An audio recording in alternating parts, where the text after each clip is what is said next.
약이 되게 하는 영양조리와 음식 제5강 정기혈 진액학설과 약산 첫 번째 시간입니다. 오늘은 이 정기혈 진액학설의 정에 대해서 이 정의 생성과 운동 형식 그리고 거기에 응용에 관련된 부분들을 여러분들과 함께 서로 생각을 해보고 나눠볼까 합니다. 오늘 우리가 공부하게 될 정기혈 진액학설의 내용들은 동양의학적인 사고에 의해서 정기혈 진액의 생성과 또 역할과 기능, 운동 형식 등 다양한 부분들을 살펴보게 되겠는데요.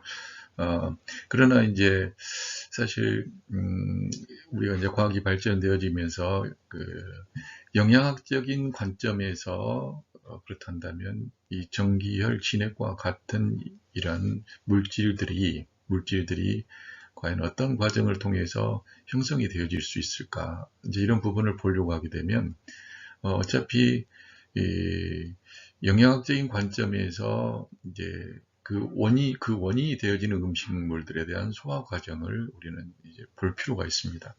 그래서 소화는 어떻게 완성될까요? 우리가 음식물을 섭취를 하게 되어지면 이 음식물은 부드러운 음식물이든 아주 억센 음식물이든 큰 음식물이든 작은 음식물이든 그게 육고기든 아니면 식물성 음식이든 간에 입속에서 침과 혀와 이빨이 1차적으로 분쇄하는 과정을 거치게 됩니다. 왜 분쇄를 하게 되냐면 분쇄하지 않게 되어지면 이 고분자 물질이 세포에까지 흡수가 될 수가 없기 때문에 당연히 혈관으로의 흡수는 더더군다나 어려운 일이고 더더군다나 세포에까지 그리고 세포의 핵까지 도달하기 위해서는 엄청나게 쪼개져서 초저분자 물질로 이렇게 바뀌어져야만이 흡수가 되어지거든요. 그러기 위해서는 이 과정에서 생화학적인 작용들이 엄청나게 일어난다고 볼 수가 있습니다. 그래서 입에서부터 항문에 이르기까지 쭉 변화는 계속 지속될 수가 있죠. 식도, 간, 쓸개, 위, 이자, 소장, 대장 이런 과정들을 쭉 거쳐 나가면서 이 소화의 과정이 완성된다고 볼 수가 있습니다. 근데 이런 그 소화의 과정이 잘 일어나지 않게 되어질 때 각각에 해당되어지는 장기나 기관에서 문제가 발생하게 되어지고 그 문제가 발생한 것들이 바로 소화기관의 질병이라고 이야기할 수 있을 겁니다. 그러면 일반적으로 우리가 수 없는 영양소들이 있지만 그 영양소들의 대표적인 탄수화물, 단백질, 지방들은 어떻게 분해가 되는지 잠깐 말씀을 드리도록 하겠습니다. 일단 탄수화물 같은 경우도 아까 말씀드린 것처럼 고분자 물질로 그 사슬이 굉장히 크게 엮여져 있단 말이에요. 그러면 이 당 구조 같은 경우를 이 단당 구조 형태로까지 쪼개져야만이 흡수가 되어지고 이게 에너지화 작업이 일어날 수가 있게 되어집니다. 그래서 녹말이 작게는 두 개, 한 개, 두 개, 수십 개, 수백 개, 수천 개가 이렇게 고리로 엮어져 있는 그런 구조들을 지니고 있게 되는데 이 부분을 쪼개는 작업이 제1차적으로는 입안에서 침이 분비되어지고 이 아밀라제에 의해서 분해가 되기 시작을 하는 거죠. 그래서 엿당으로 분해돼서 최종적으로 포도당으로 분해가 되게 되어지면 우리 몸이 흡수를 할 수 있게 되어지는 겁니다. 그리고 이 위액이 또한 그 단백질에 작용을 해서 단백질은 아미노산으로 바뀌어지게 되어지고 지방은 지방산과 그리셀로로 이렇게 분해가 되어져서 우리 몸에 흡수가 되어진다고 볼 수 있습니다. 이 부분을 조금 더 자세하게 다음 표를 통해서 보도록 하겠습니다. 우리가 섭취하는 음식물들의 대부분은 단백질과 탄수화물과 지방으로 이루어지게 돼 있고, 이제 비타민과 기타 이제 무기질 성분들이 이제 미량 원소로 우리 몸의 영양분으로 이제 섭취가 되어집니다.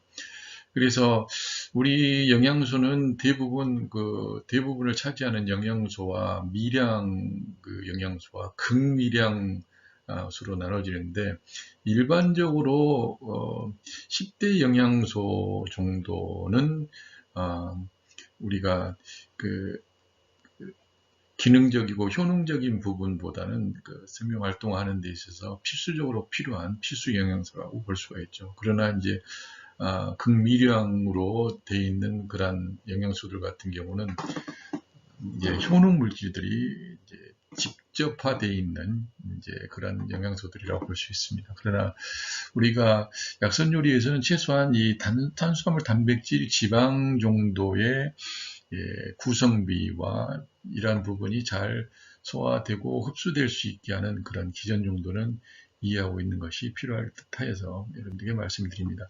그다음에 이제 섭취 단계와 흡수 단계와 그리고 동화와 이화 과정의 단계라고 볼 수가 있겠는데요.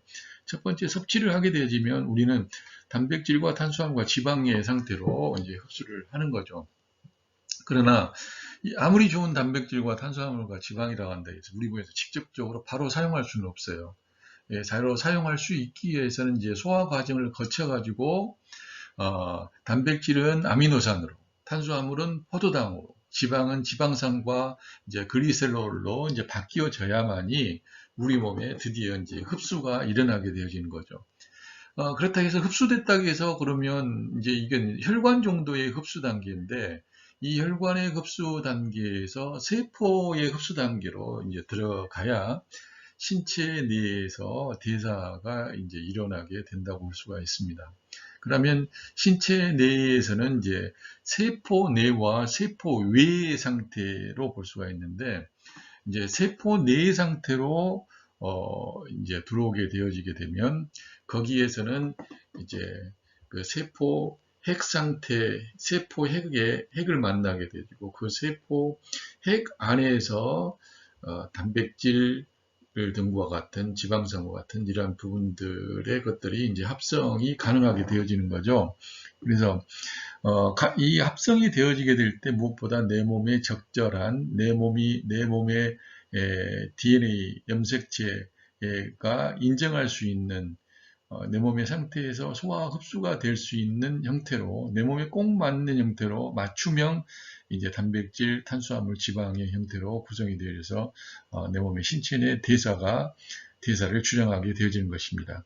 그래서 우리가 아주 값비싸고 굉장히 희귀한 단백질을 구한다 하더라도, 그리고 탄수화물을 구하고 아주 좋은 지방을 얻는다 하더라도 이게 소화가 되지 않는다 한다면 우리 몸에서 제 역할을 할 수가 없고, 우리 몸에서 대사작용에 관여하지 못함으로 인해 가지고 이제 배설이 되어버리는, 체외로 배설되어져 버리는 그런 일들이 벌어지는 거죠. 그렇다 한다면 값비싸게 돈을 지불하고 또 내 몸을 가동되지 못해서 내 몸이라고 하는 이 기계를 돌리고 난 다음에, 소모하고 난 다음에 거저 배출돼 버리기 때문에 굉장히 소모적인 일들이 벌어지게 됩니다.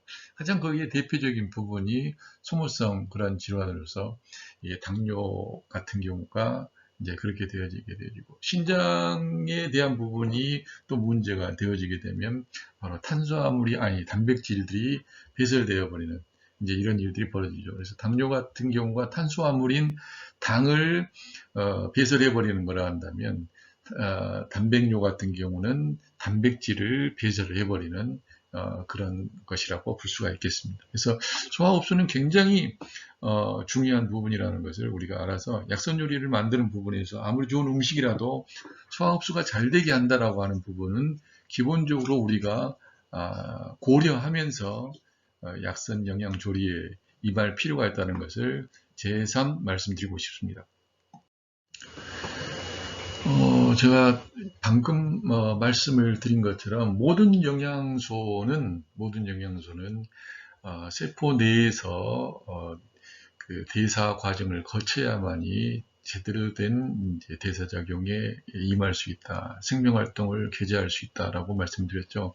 그러기 위해서 첫 번째 단계로 소화되어진 영양소는 지금 왼쪽에 상단에 있는 그 그림처럼 혈관으로 유입되어지는 단계가 첫 번째 단계입니다. 그리고 혈관으로 유입되어진 이 부분은 이제 신체의 세포 내로 이제 들어오게 되어지는데, 세포 내로 들어오는 부분이 바로 그 왼쪽에 아래쪽의 그림이라고 볼 수 있습니다. 그리고 그 아래쪽에 있는 그림의 가장 하단부에 원부위가 있는 이 부분이 바로 오른쪽에 예, 두 개의 막 중에 가장 오른쪽에 있는 그 막으로 이제 흡수되어져서 내 몸에 딱 맞는 영양소로 전환되어지는 과정을 통해서 합성들이 일어나는 것을 설명하고 있습니다. 예, 정에 대해서 그렇다면 오늘 이제 살펴보도록 하겠습니다. 어찌 보면 그 생명의 가장 기본적인 물질들의 한 종류가 되겠어요. 정, 기, 혈, 진액은 모두 다 생명을 이루게 하는, 생명활동을 하게 하는 가장 기본적인 최소 단위를 이야기하고 있습니다. 그 중에서 이 정이라고 하는 부분은 이 쌀 미자에 이 말글 청자가 같이 붙어가지고 결합돼서 만들어진 글자라 보니까 그 일반적인 공류들의 맑은 부분으로 형성되어진 것이 바로 이제 정이다. 이제 이렇게 이제 할 수가 있는데, 이 정은 음정과 양정으로 나눕니다. 그래서 이 음정은 음정에 의해서 음기를 발생을 하게 만들고, 양정은 양적인 정에 의해서 양기를 발생하게 되어집니다. 그러면서 이 음정과 양정이 태극 운동의 조화에 의해서 완벽한 기의 활동으로 이제 완성되는 것을 볼 수가 있습니다. 그렇다면 사람의 생성 과정에서 이 정은 어떻게 시작이 되고 정은 어떤 역할을 할까? 그리고 이 정의 가장 기본적인 물질적인 형태는 사람에 의해서 어떻게 뛸까? 사람의 시작은 어떻게 가능할까? 이 부분을 조금 이제 생각을 해봤습니다.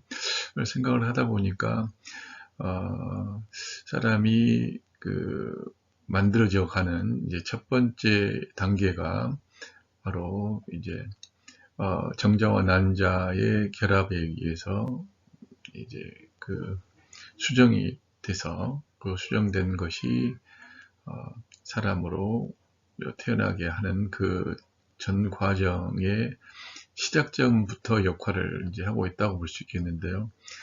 사람은 이제 선천지정의 계시로부터 이제 시작이 된다고 볼 수가 있습니다. 그래서 난자와 정자의 첫 번째 만남이 바로 선천지정의 계시점이 되겠습니다. 왼쪽 그림에 보게 되어지면 선천지정의 계시해가지고 정자와 난자가 만나서 이제 분열을 시작을 하게 되어지는 이제 그 부분으로 들어가게 되어지는데, 일단 이제 배란되어진 난자에 정자가 들어오게 되어지면 이제 분열이 시작이 되어지는 거죠. 급속히 이 분열이 되어져서 자궁에 착상을 하게 되어지고, 임신 후 이제 1개월이 되면, 즉 4주가 되게 되면 심장 박동이 시작을 하게 됩니다.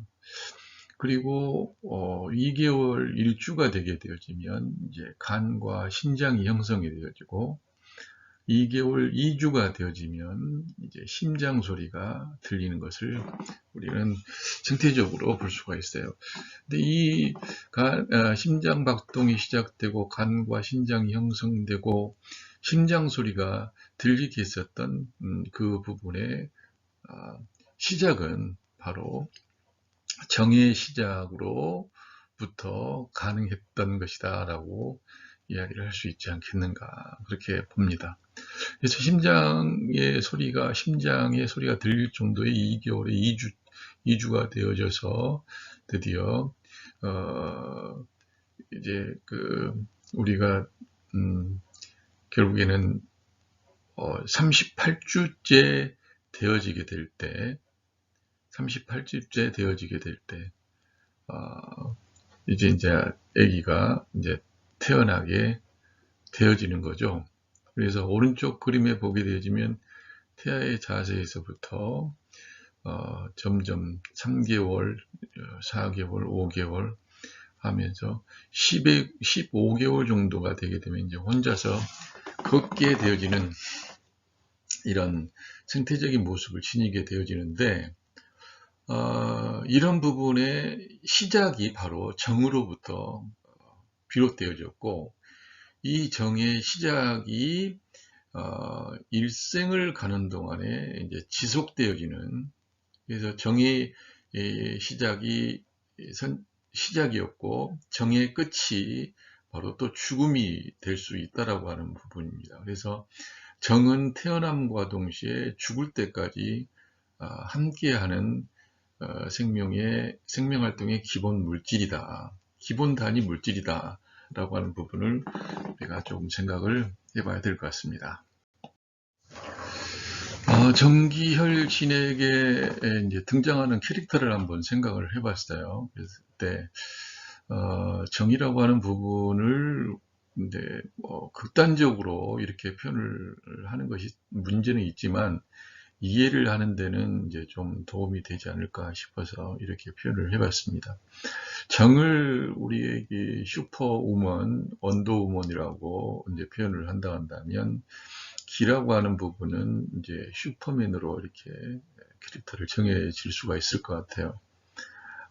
근데 정이 되기 위해서는 정 속에 또 양정과 음정이 있다라고 이야기를 했던 것처럼 그리고 기라고 한다 하더라도 양적이지만 양기와 또 음기로 또 구분을 할 수가 있는 거거든요. 그러나 정은 음적인 부분이 더 충성되어 있고 충양되어 있고 기라고 한다면 음기보다는 양적인 부분이 더 충성되어 있어서 기의 형태에 그리고 정의 형태 이렇게 이제 구분이 되어지는 것 같습니다. 우리가 음양학설에서도 말씀드렸듯이 완전한 음과 완전한 양은 존재하지 않는다. 양이 양이기 위해서 음이 음이기 위해서는 반드시 서로 상반되어지는 상대적인 기운들을 지니고 있어야 되고 그 상대적인 기운들에 의해서 서로 대립되어지고 전화되어지고 균형이 되어지고 조화를 이루게 되어지고 서로가 이용을 해서 서로가 교감을 하고 한다라고 하는 그런 말씀을 드렸습니다. 그런 것처럼 이 정이라고 한다 하더라도 이 정은 완벽한 음적인 부분을 갖고 있는 게 아니라 양적인 부분을 가지고 있고 또 기라고 한다고 하더라도 이게 양적이지만 완전히 양적인 것이 아니라 음적인 부분에 의해서 이 기가 발동한다는 이런 그러한 부분이 되겠습니다. 그래서 이 원더우먼과 슈퍼맨이 이 정의로운 지구를 만들어가기 위해서 무단한 활동, 끊이지 않는 어떤 대립적인 부분들을 만나서 그걸 조화와 균형을 이끌고 있는 그런 것들을 우리가 볼 수 있는데 우리 몸속에도 이 난자와 같은 정 그리고 정자와 같은 기가 서로 대립되어진 것 같지만 서로 합의를 이루게 되어지고 또 이 대립과 합의를 통해서 조화와 균형이라고 하는 생명체의 태동으로부터 생명체를 잉태하게 되어지는 그래서 잉태하에서 그 아이가 이제 커가서 이제 장성의 어른이 이제 되게 하는 그 상황까지도 이제 나타납니다. 그래서 사실 이 정과 기가 봤을 때도 사실 엄청나게 그 불완전해요. 정은 정으로서 완벽하다고 이야기하고 기는 기로서 완벽하다 하지만 이 커다란 정과 커다란 난자와 아주 작은 정자가 같이 만나는 부분 자체가 사실 게임이 된다든지 균등하다든지 서로 경쟁할 수 있다든지 그런 건 아니에요, 분명히. 그러나 크고 작은 것의 어떤 그 대립적인 부분과 움직임이 작은 것과 움직임이 큰 기의 이 대립적인 양상들은 서로 만나서 합의를 이루게 되어집니다. 그래서 합의를 이루게 돼서 그 합의 자체에서 끝나는 게 아니라 끊임없는 변화를 이제 거듭하게 되어져 가는 거죠. 오른쪽 그림에도 보게 되어지면 큰 정자와 큰 정과 작은 기, 큰 정은 크지만은 움직임이 좋고 기는 작지만은 움직임이 아주 활발한, 그래서 이 정과 기가 같이 만나서 인간의 생로병사와 생명활동에 관여를 하고 있다라고 하는 부분들을 이렇게 표현을 해봤습니다. 절대적으로 이 정자와 난자를 슈퍼맨과 그리고 원더우먼으로 이렇게 캐릭터를 정해서 하는 것은 무리는 있지만 여러분들이 정기혈 진의 학설에서 정의 개념과 기의 개념, 그리고 이 음기와 양기들의 대립과 합일에 그리고 조화 균형에 대한 부분들을 이해하는데 도움이 되지 않을까 싶어서 이렇게 설명을 해봤습니다. 정은 시작과 끝, 모든 활동의 시작과 끝에 관여를 합니다. 그래서 사람이 태어나서 성장하고 또 늙어서 죽을 때까지 정의 활동은 끊이지 않습니다.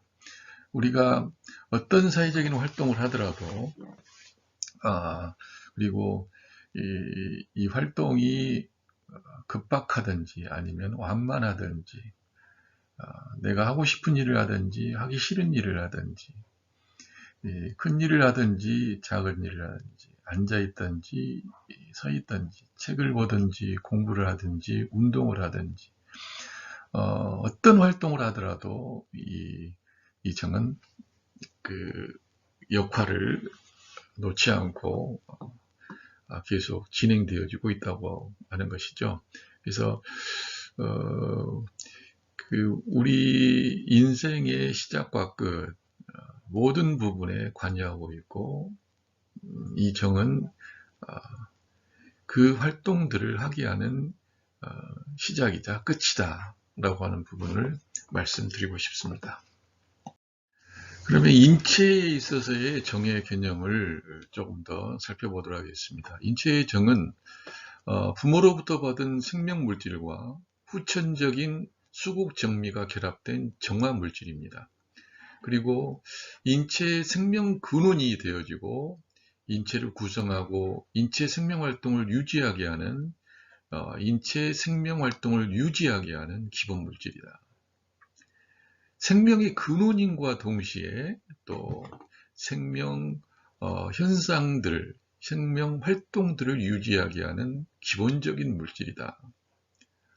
그러면 이 기본적인 물질은 최소 단위의 물질이기 때문에 눈에 보이지는 않습니다. 눈에 보이지 않는 것을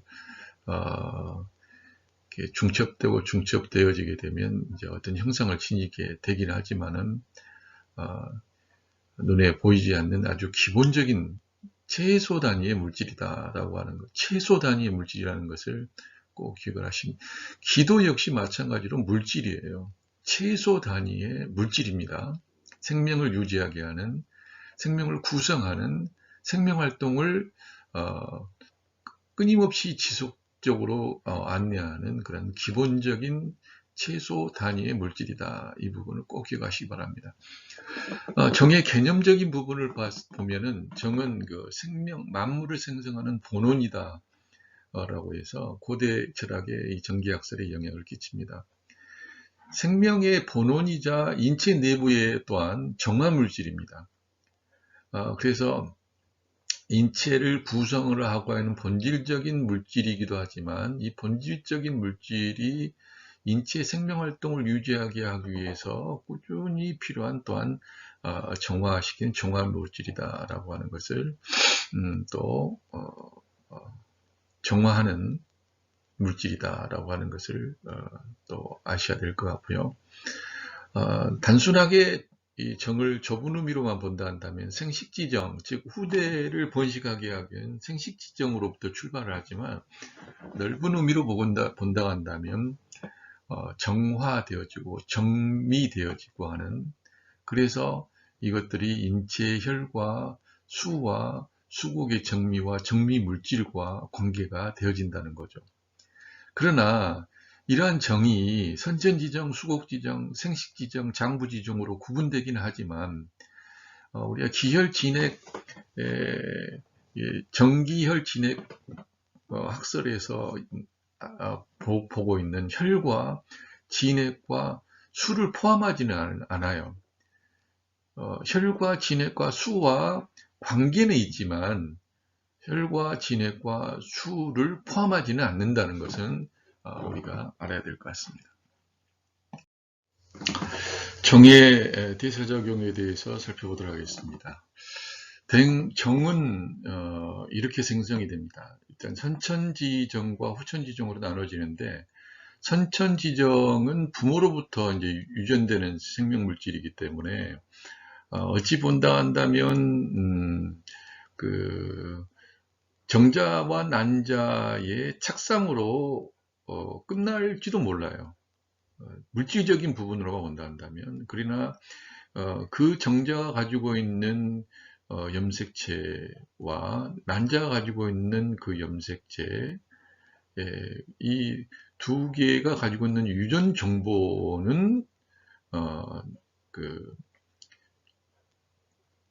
태어나서부터, 그 착상되어서부터, 수정되어서부터 죽을 때까지 영향을 받고 있다고 볼 수도 있는 거죠. 그 유전 정보가 가지고 있는 그 정이 가지고 있는 유전 정보는 역시 아주 작지만은, 정말 미미하지만은 그 기본 중의 기본이고 근본 중의 근본으로서 그 삶의 시작과 끝을 시작과 끝의 전부에 관여하고 그만큼의 큰 역할을 한다고 볼 수가 있습니다. 그러나 형태적인 부분으로는 이제 이렇게 작지만 형태적인 부분으로, 형상적인 부분으로, 가시적인 부분으로 엄청나게 큰 부분을 차지하고 있는 것이 이제 후천적인 정이라고 이야기를 할 수 있겠습니다. 그래서 이 후천적인 정은 수곡의 정이라고도 이야기도 하지만, 이 수곡의 정은 진액과 결합하여서 액체 상태로 비장의 운하 작용에 의해서 전신으로 관규로 전달이 됩니다. 여기서 관규라고 하는 것은 우리 몸에 있는 오장육부를 포함되어져서 각각의 기관과 연결되어 있는 또 그 구멍이라든지 공간이라든지 하는 이런 부분들을 관규라고 이야기를 합니다. 이런 관규에까지 전달되어지는데, 선천적인 부분은 이미 이제 수정되어서 내가 자라가는 과정에 가장 기본적인 역할을 하면서 염색체와 유전 정보와 하는 이제 그런 부분을 이제 이야기를 할 수 있을 것이고, 후천적인 부분은 끊임없이 음식을 통해서 섭취되어지고, 또한 공기를 통해서 섭취되어지고, 환경을 통해서 영향을 받는 이러한 부분이 바로 정이라고 이야기를 할 수 있겠습니다. 그렇다면 이 정은 어떤 식으로 저장이 되어지는가? 정의 저장에 대해서 그리고 정의 그 역할들에 대해서 잠깐 보게 될 텐데요. 정의 저장을 본다면 인체 정은 5정에 각각 저장됩니다. 각각 나누어서 저장이 되어지는 거죠. 그래서 이 나누어서 저장되어진 이 정은 그 가장 크게 또 그 역할을 하고 있는 부분은 이제 신장에 이제 저장된다고 이야기를 해요. 그래서 이 신장에 저장된다고 이야기하고, 이 부분에 신장에 저장된 이 선천적인 이 정과 함께 후천적인 신정의 주요 성분이 되어지는 겁니다. 그래서 선천적인 정은 태아 시기에 이제 신장에 저장되어졌다가 그 부분이 또 후천적으로도 이 신정의 부분으로 이제 남는 거죠. 그리고 후천적인 이 정은 수국의 이 정이 바로 정미 물질로 되어져 가지고 지금 소화 과정을 통해 가지고 이제 소장에서 이제 흡수를 하게 되어지잖아요. 그러면 소장에 흡수되어질 수 있을 정도의 정미 물질, 아주 작은 물질을 이제 정미 물질이라고 이야기를 합니다. 그래서 이렇게 흡수되어진 정미 물질은 비장의 운하 작용에 의해서 각 장부에게 전달되어지고, 각 장부로 들어온 이 정은 변화되어져서 장부의 생리 활동들에 필요한 부분을 공급하게 되어집니다. 그리고 남은 정은 이제 신장에 다시 저장돼서 신장의 선천적인 정을 충양한다, 이렇게 되어 있어요.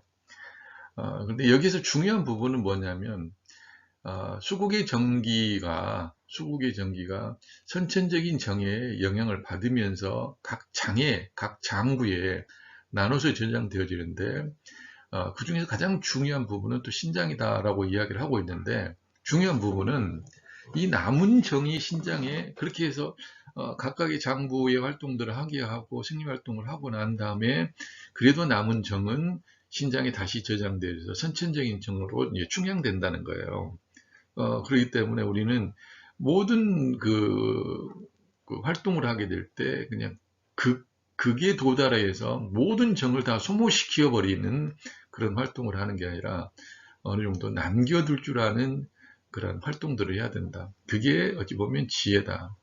그러기 위해서는 이제 정신없이 뭔가를 하는 것이 아니라 알아차림을 통해서 적당하게, 그러나 성실히 어떤 활동들을 하는 것이 굉장히 중요하다고 볼 수 있겠어요. 그러나 정신없이 그냥 정을 다 소모해버리게 되어지게 되면 신장의 정이 저장되지 못하게 되어 충양하지 못하고, 신장의 근본적인 생명 활동의 근원이 이제 고갈되어 버리게 되어지게 되면 사람은 이제 매갈이 없이 힘을 잃어버리게 되는 그런 일들이 벌어진다고 볼 수가 있는 겁니다. 그리고 이렇게 정들은 이제 전신의 각 장부에 저장되어져서 각 장부들을 필요 적절하게 키워주고 자양하는, 그리고 촉촉히 적셔주는, 그리고 생명의 번식을 위해서 생식의 정으로 이렇게 변화가 된다라고 하는 것을 우리는 알 수가 있습니다. 자, 정의 기능에 대해서 말씀드리겠습니다. 좀 반복되어지는 부분이 없잖아 있는데, 일단 이 정의 기능적인 부분으로 본다면 가장 중요한 부분은 생명의 번식입니다. 유전적인 선천지정과 후천지정이 결합되어져서 생식의 정이 되어 생명 번식 작용을 이제 하는 거죠. 신정과 신기도 충성하게 하고 인체의 발육을 촉진해서 드디어 아기를 만들 수 있게 하는 그 능력에 도달을 하게 되는 거죠.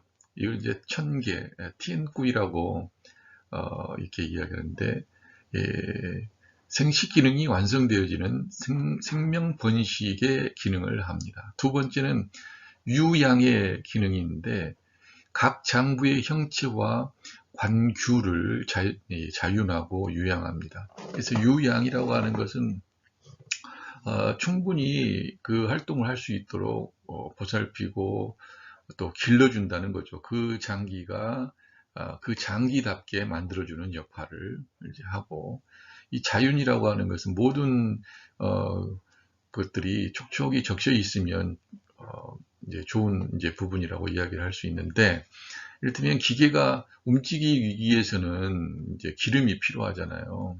이제 그런 것처럼 윤활유와 같은 역할을 하는 것이 이제 자윤 역할이고, 자양이라고 하는 것은 그 활동을 충분히 할 수 있도록 잘 닦아주고, 잘 보살펴주고, 어, 잘 지켜주고, 길러주고 하는 그런 부분이 바로 이제 이러한 것이라 볼 수 있습니다.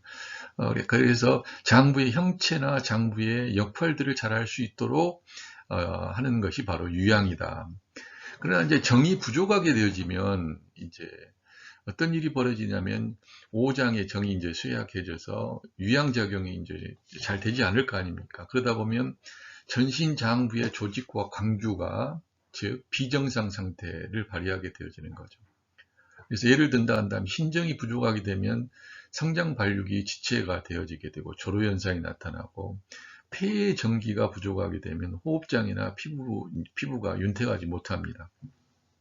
그래서 간의 정이 부족하면 금맥이 무력하고 사지가 불리하고 경련과 마비 증상이 일어나죠. 즉 다른 이야기를 한다면 정의 유양작용이 부족하게 되면 각 장부의 생리 기능이 제대로 활동하지 못해서 병리적인 비정상적인 일들이 벌어진다. 이제 이렇게 보시면 되겠습니다. 그리고 정은 또한 피로 바뀌기도 합니다. 화혈하는, 피는 아니지만 피로 바뀌게 하는 부분에 도움이 되죠. 정은 혈액 생성의 근원이자 또 그 근원의 하나가 되겠습니다. 정이 풍부하게 되어지면, 충분하게 되면 혈이 왕성하고, 정이 부족하게 되면 혈도 약해집니다. 그리고 부족해집니다.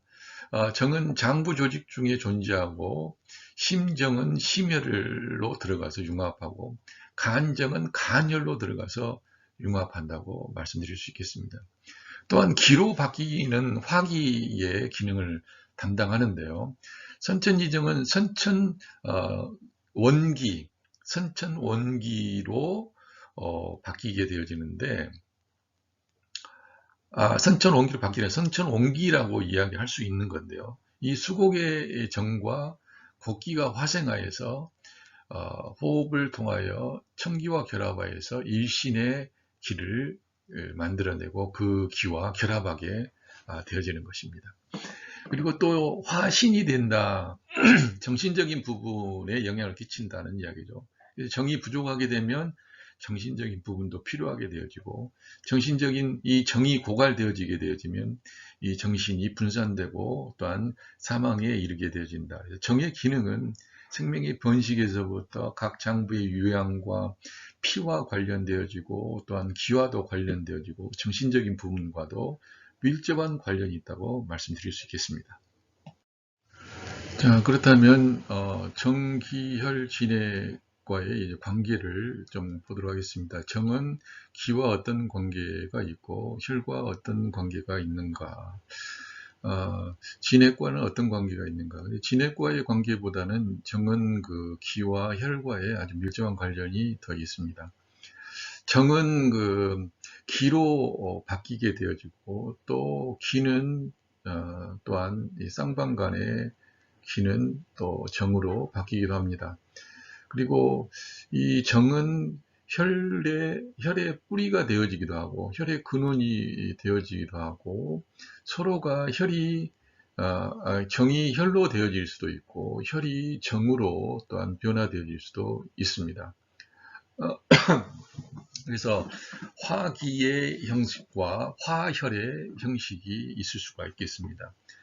그래서 다시 이 기로 바뀌어지는 부분들에 대한 부분은 이 선천지정이 원기로, 그리고 이 수곡의 정기가 바로 곡기로, 호흡을 통해서 얻은 이 맑은 기운이 바로 결합되어져서 일신의 기가 되게 하는 그런 역할들을 바로 이 정이 화기가 되어진다, 이렇게 말씀드릴 수 있겠습니다. 화혈은 정이 혈액 생성의 근원 물질 중에 이제 하나가 되어져서 심정이 바로 심혈로 간정이 간혈로 이렇게 변화되어지는 것이라고 볼 수 있겠으나, 그러나 다시 반대로 말씀드리게 된다면 간혈이 또 간정으로, 심혈이 심정으로 또한 이렇게 저장되어질 수도 있고 서로 바뀔 수가 있다는 것을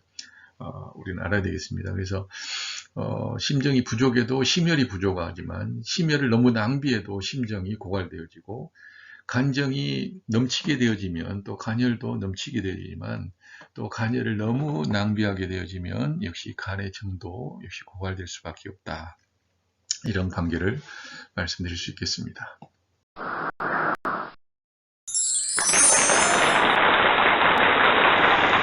약이 되게 하는 영양조리와 음식 제5강 정기혈 진해 각설과 약산 두 번째 시간입니다. 오늘 시간은 기의 생성과 운동 및 응용에 대한 부분이 되겠습니다. 지난 시간에 정의 생성과 운동 및 응용에 대한 부분이었는데, 오늘은 기의 생성과 운동 및 형성 과정이 되겠습니다.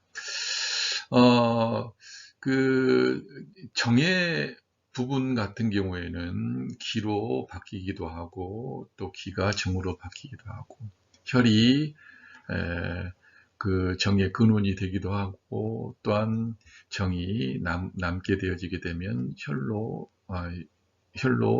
또 변화되기도 한다고 이야기했어요. 그래서 심정이 넘치면, 심정이 충혈되면 심혈도 충실하고, 심혈이 또한 고갈되어지게 되면 심정도 고갈된다. 간정도 충성되어지면 또한 간혈이 많아지면 간혈을 너무 소모해버리게 되면 간정이 또한 소모되어져 본다. 폐의 기운, 폐의 정을 충실하게 되지면 폐의 기운이 좋지만, 폐의 기운을 너무 활용해버리게 되면 또한 폐의 정기도 고갈되어져서 병리적인 반응들을 낳을 수밖에 없다라고 하는 그런 말씀을 드렸었죠. 그와 같이 오늘은 이제 기의 생성과 기의 운동, 이런 부분들을 살펴보도록 하겠습니다. 자, 기에 대해서 개괄적인 투표를 통해서 보시도록 하겠습니다. 기는 후천지기와 선천지정으로 나눠질 수가 있습니다. 그래서 이 후천지기는 이제 또한 그 정기라고 이야기를 하는데요. 이 호흡을 통해서 얻어지는 청기와 음식을 통해서 얻어지는 수곡을 이야기할 수 있겠습니다. 그래서 호흡을 통해서 청기는 폐를 통하여 이 종기에 들어가게 되어지게 되고, 음식은 비장과 위장, 즉 소화기 계통을 통해서 정미한 물질로 나눠져서 또한 우리의 혈관 안으로 이제 들어오게 되어지죠. 근데 이 비장과 위장, 소화기 계통을 통해 가지고 정미한 물질로 바뀌긴 하지만, 이게 후천적인 직위의 하나만으로 이루어지는 것이 아니라 선천지정의 이 원기의 도움을 받아서 소화기 계통, 즉 비장과 위장의 운하 공능에 의해서 이 정미한 수곡 물질로, 정미 물질로 바뀌게 되어지고, 이 부분이 이 종기와 영기와 위기와 관계를 이제 맺게 되어지는 거죠. 그리고 또 하나의 이 선천지정은 이 원기로서 신장의 원기로 이제 저장이 되어 있는 것을 볼 수가 있습니다. 그리고 이제 기는 크게 이 네 개의 기로 나눠져요. 그래서 종기와 영기와 위기와 원기로 이렇게 나눠지게 되어집니다. 이 종기는 이제 으뜸이 되는, 우두머리가 되는 이제 기라고 또 이야기를 하죠. 그래서 이제 폐와 직접적인 관계가 되어지게 되어지고, 또한 영기와 위기는 이제 소화기 계통을 통해 가지고 이제 흡수되어지는 정미 물질과 이제 관련이 되어지는데, 이 영기는 혈관 안을 이제 돌고 있는 영양 물질을 담고 있는 기운이다라고 이제 흔히들 해석을 하고요. 위기는 혈관의 밖을 돌고 있는 보호하는 그러한 기다라고 이야기를 할 수가 있습니다. 그리고 원기는 이제 근원적인 기본적인 기다라고 이야기를 합니다. 그래서 이런 형태로 해서 후천지기를 통해 가지고 선천지정의 도움을 받아서 종기와 영기와 위기와 원기가 이제 형성이 되어지게 되어지고요. 이러한 또한 선천지정이 이제 진액과 혈로 관계를 유지하는 그런 부분이 되겠습니다. 기의 생성 과정을 보도록 하겠습니다. 선천적인 정이 이제 변화되어져서 만들어진 선천적인 원기가 있죠. 이렇게 변화된 선천적인 정이 변화된 선천적인 원기와 함께 후천적인 음식의 수곡의 기운이 합해지고 또 이 수곡의 기와 함께 호흡을 통해서 얻어지게 되는 이 맑은 청기가 합해져서 기를 형성하게 되어집니다. 그러니까 선천지정 더하기 후천 수곡정기 더하기 맑은 청기 이렇게 합해서 기가 형성이 되어지는 거죠. 그래서 그 기는 조금 전에 방금 말씀드렸던 네 가지의 기, 종기와 영기와 위기와 원기 이 네 가지의 기가 형성이 되어진다고 볼 수가 있습니다. 그러나 우리가 이제 무엇보다 또 하나 먼저 아셔야 될 부분은 뭐냐면 이렇게 형성된 기는 물질적이다. 비물질적인 게 아니에요. 우리는 기하게 되어지면 그냥 비물질적인 것이다 라고 생각을 하는 경우들이 있는데 물질적입니다. 그래서 이 물질적이지만 눈에 보이지 않죠. 눈에 보이지 않는다고 해서 이게 없다고 이야기할 수는 없는 거고요. 이게 이제 정신적인 부분이다 라고 이야기할 수 없는 것 아니겠습니까? 비물질적인 것이다 라고 이야기할 수 없는 것이죠. 그래서 이 동양의 기에 대한 개념은 상당히 유물사관적인 물질의 근거를 모두 두고 있습니다. 그래서 눈에 보이지 않는 아주 가장 기본적인 단위 물질, 최소 단위의 물질이다라고 표현이 되어지고 있어요. 그래서 기는 생명활동을 하게 하는 인체 대사작용에 필요한 최소 단위의 아주 최소 단위의 기본 물질이다라고 하는 것을 기본 물질이다, 최소 단위의 기본 물질이다라고 하는 것을 꼭 기억을 하셨으면 좋겠습니다.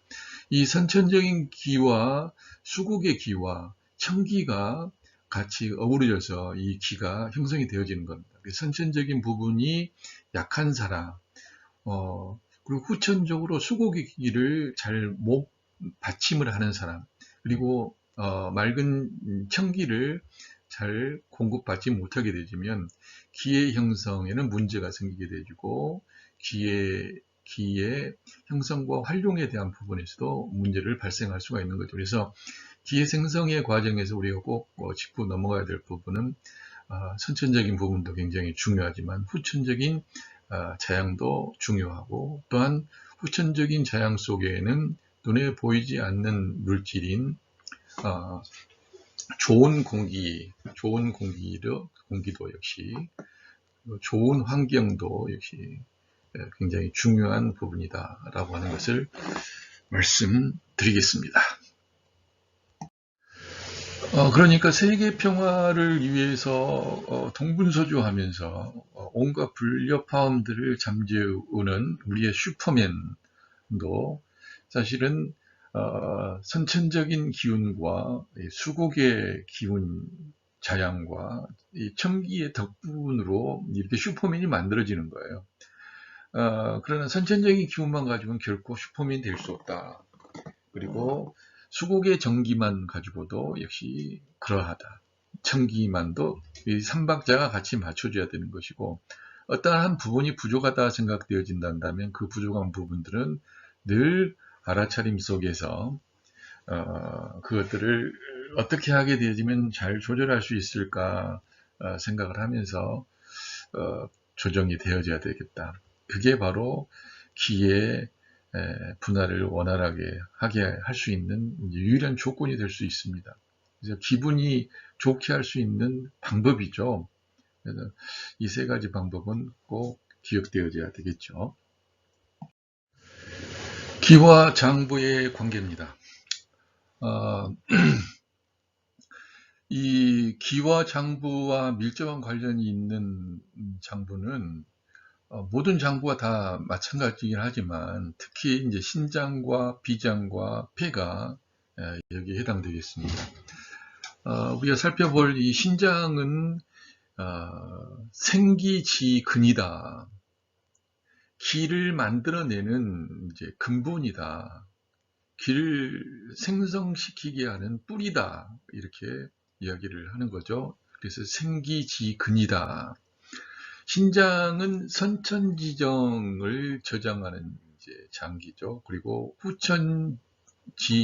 후천지정을 받아서 충양되어지는 그러한 장기라고 이야기할 수 있습니다. 선천적인 부분이 분명히 있긴 있어요. 그러나 후천적인 이 정을 통해서 자양을 받기 때문에 선천적으로 좀 부족한 사람은 후천적으로 충양을 충분히 하는 것이 이제 목표가 되겠고, 선천적인 부분이 뛰어난 사람이라고 한다 할지라도 후천적으로 충양을 받지 못하게 되어지면 역시 인체의 근본이 흔들리기 때문에 기를 만들어내는 부분에 근본이 흔들리게 되는 거죠. 그래서 역시 그렇게 건강할 수는 없습니다.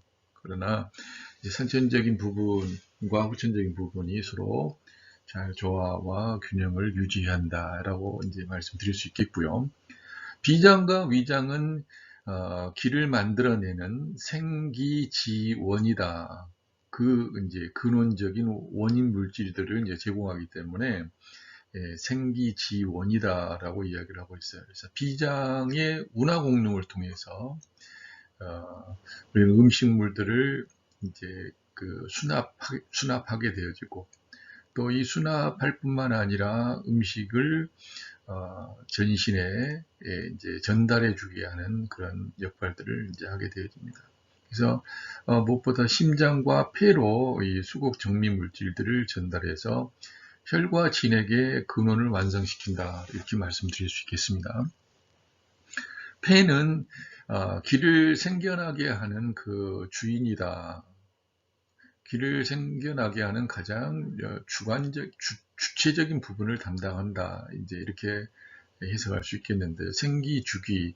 폐는 기를 주관하는 종기를 생성하고 폐의 중요한 역할을 한다. 물론 이 폐를 통해서 비장과 위장을 통해서 신장을 통해서 형성되는 기는 크게 네 가지라고 이야기했어요. 그래서 종기와 영기와 위기와 그 다음에 원기다 이렇게 말씀을 드렸습니다. 어떤 것은 또 그 근원되어진 부분들로서 또 한편으로는 또 다른 기운이 생겨나게 하는 부분에 도움을 주고 또 그 이끌고 하는 그런 역할들을 이제 또 하고 있는 것을 볼 수 있습니다. 그러나 폐가 이 생기지주다 가장 기를 생겨나게 하는 가장 주체가 되어진다, 주관한다 이렇게 이야기할 수 있는 부분은 뭐냐면 폐가 탁기와 청기를 이제 호흡을 통해서 이제 이룬다는 이야기죠. 그래서 호흡을 통해서 청기를 계속해서 체내에 유입하고 또한 탁기를 체내 밖으로 이제 배출하는 기의 생성과 대사작용에 관여한다. 또한 종기를 형성하고 혈기를 운행한다 이렇게 볼 수가 있는데요. 폐에서 흡입하는 이 청기와 수곡의 기가 합해져서 이 종기를 생성하고 흉부에서 호흡을 주관하고 심맥을 통해 가지고 혈기를 운행하면서 하단제는 원기까지 돕게 된다. 그래서 원기도 돕지만 또 이 원기가 또 수곡의 기를 영기와 위기로 또 전환하는 그런 역할도 같이 합니다. 그래서 폐는 그 기를 주관하게 되는데 폐의 이 주관하는 능력이 약화되게 되면 종기 생성이 부족하게 되고, 종기 생성이 부족하게 되면 일신의 기가 쇠약해지게 되어지는 그런 병리적인 상황이 발생하게 됩니다. 기의 운동에 대해서 살펴보겠습니다. 기의 운동을 우리는 기라고 이야기를 하죠. 기가 움직이는 그 상태를 이제 기의 운동이라고 이야기하고, 그래서 기라고 이야기를 합니다. 그리고 기의 운동 형식은 우리가 그 종류와 기능에 따라서 승강, 출, 입 이 네 가지의 형식으로 말씀드립니다. 승은 오를 승자예요. 올라가는 것을 이야기하고, 강은 내려가는 것을 이야기하고, 출은 밖으로 나가는 것을 이야기하며, 입은 안으로 들어오는 거죠. 그래서 기는 올라가고 내려가고 들어오고 나가고 이런 네 가지의 형식이라고 이야기할 수 있습니다. 그래서 기의 그 상태가 정상적인 상태가 되게 되어지면 이 승강 출입이 원활하게 잘 돼요. 올라갈 길을 올리고 내려갈 길을 내리고 들어올 길을 그리고 나갈 길을 잘 조절을 하게 되어지는데, 이런 상태를 기기가 조창하다라고 이야기를 합니다. 그러나 기기가 조창하지 않게 되어지면 이제 그 승강 출입의 이 기의 운동의 협조 평형이 이제 유지되지 못하게 되어지고, 유지되지 못했기 때문에 그런 일들이 이제 발생을 하게 되는 거죠. 그래서 기운이 올라가게 되면 기운을 내리는, 기운이 너무 지나치게 떨어지게 되어지면 또한 기운을 올리는, 기운이 너무 밖으로 나가는 경우라 한다면 기운을 들어오게 하는, 그리고 예를 들면 기운이 너무 안으로 멈춰 있게 되면 발산하는 형태로 볼 수가 있겠어요. 그래서 기운이 너무 올라가게 되어진다면은 올라가는 기운들은 주로 이제 매운맛 계열들이 기운을 이제 올라가게 하잖아요. 그러면 신맛 같은 경우는 어떻습니까? 그리고 짠맛 같은 경우 이런 부분은 기운을 이제 밑으로 떨구는 그런 작용을 하죠. 너무 내려가는 경우라 한다면 역시 또 이제 올리는 기운이 필요합니다. 내려가는 기운은 이제 음적인 기운이 이제 강하기 때문에 밑으로 내려가려고 하는 것이잖아요. 그리고 출 같은 경우도 밖으로 나가려고 하는 것은 붙드는 힘이 부족하니까 또 나갈 수가 있고, 너무 안으로만 들어오려고 하는 부분들은 밖으로 나가려고 하는 힘이 없으니까 또 그럴 수가 있어요. 그래서 그렇게 볼 때 우리는 이 승강 출입을 통해서 기의 조창을 조장할 수가 있고, 이 부분들을 조절할 수가 있게 되는 것을 볼 수가 있습니다. 그래서 승이 강한지 강이 강한지 출이 강한지 입이 강한지 이 부분을 알아차릴 수 있어야 되겠습니다. 그래서 이걸 어떻게 알아차릴 것이냐, 자, 우리가 그것들을 이제 오늘 공부를 하게 되는 거죠. 기의 승강 출입이 잘 이루어지게 되어지면 이제 정상적인 호흡 활동과 생명 활동들을 하는데 지장이 없을 겁니다. 그러나 이 부분에 이제 실조 현상이 보여지게 되면 이제 다음과 같은 그러한 증상들이 나타납니다. 첫 번째는 기기가 불창하는 이제 그런 상황이 벌어지는데, 그 기기 불창의 대표적인 그 현상이 크게 5가지 형태로 나눠질 수가 있죠. 그래서 하나는 기체, 하나는 기역, 하나는 기함, 기탈, 기폐 이런 증상이라고 볼 수가 있겠어요. 그래서 기체의 증상은 기의 운행이 이제 북부에 막힌 것을 이야기를 하기 때문에 기가 막혔다라고 하는 부분은 기를 이제 뚫어줘야 되겠죠. 두 번째는 기역의 단계예요. 기역은 이 기의 상승이 지나치게 넘치게 될 때, 즉 하강작용이 약하게 될 때 기역이 일어납니다. 그래서 하강작용이 이제 필요한 상태라고 볼 수가 있겠죠. 기함은 기가 밑으로 떨어지는 것인데 기가 밑으로 함몰되어지는 거거든요. 그래서 기가 함몰되어지는 부분은 이제 상승이 약한 거 아니겠어요? 그래서 상승의 기운을 이제 복돋우는 거. 기탈은 기가 밖으로 빠져나가는 겁니다. 그래서 너무 빠져나가는 부분은 이제 수렴할 수 있는 내수작용이 약한 부분이라서 이 내수작용을 강화시켜야 돼요.